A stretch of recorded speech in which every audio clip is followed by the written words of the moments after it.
I have did a review for my previous Tarmac Works purchase, the BMW M3 E30 in Jägermeister and Michelin Man team, and today's feature will be on the latest release, the BMW M3 E30 in TicTac team.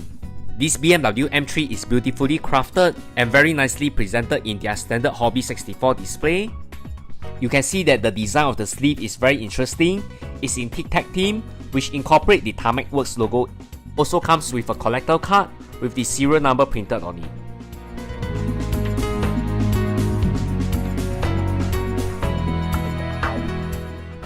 On close-up, this BMW M3 looks really awesome. It's the perfect replica of the actual racing car in 1/64 scale.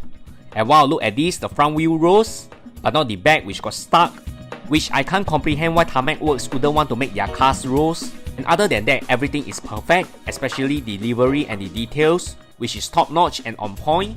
The front and rear light is all in clear plastic, which is impressive, and also very small details such as sponsor logo and the actual wiper in 1/64 on the front windscreen, and not to mention the ultra detailed replica wheel set from 1:1.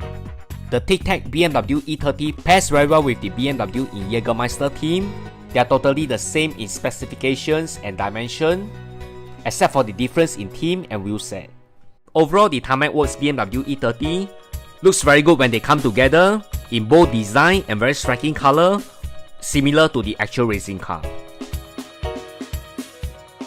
Despite the fact they can't roll, these BMW are ultra realistic and highly detailed to add into every collector's collection. Thanks everyone, bye!